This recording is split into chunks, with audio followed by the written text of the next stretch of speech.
Hello everyone, we are group 6 and there are 6 members in our group. Today we were gonna present about communication in organization.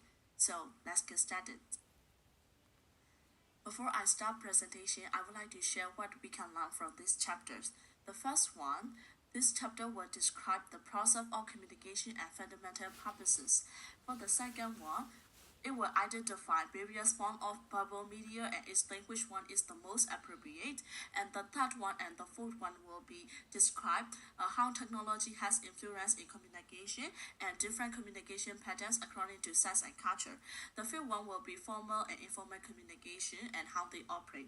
For the last one, this chapter will explain how to improve effectiveness as a communicator.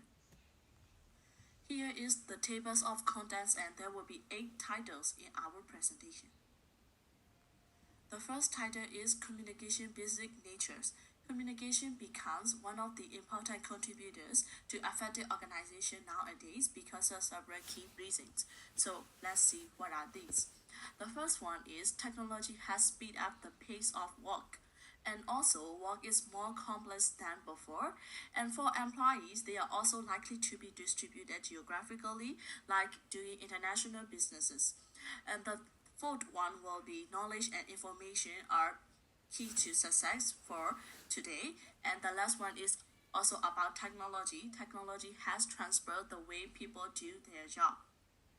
Here is the process of communication.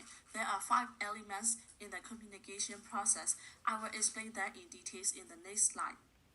This figure explains how the communication process works.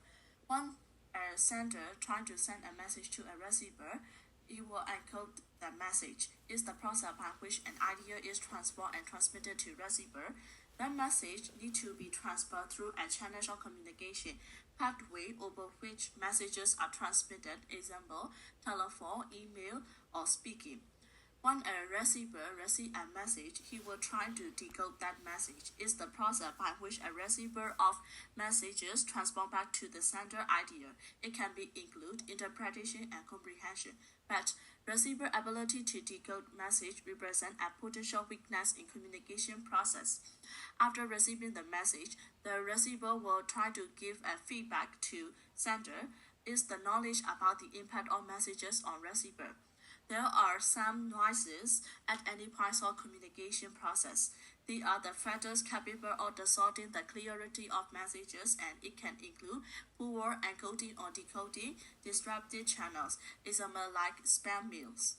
There are 8 critical functions that communication fulfill organization. They are the writing actions, which is used by manager to direct tasks and give feedback. The next one is linking and coordination, building relationship. Communication can help build friendship and promote trust.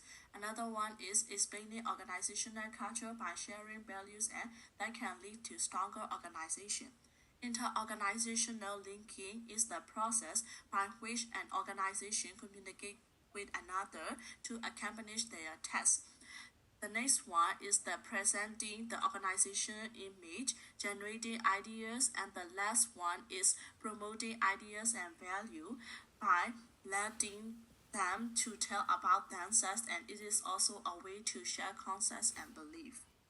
In communication, there are mainly 2 types, verbal and non-verbal.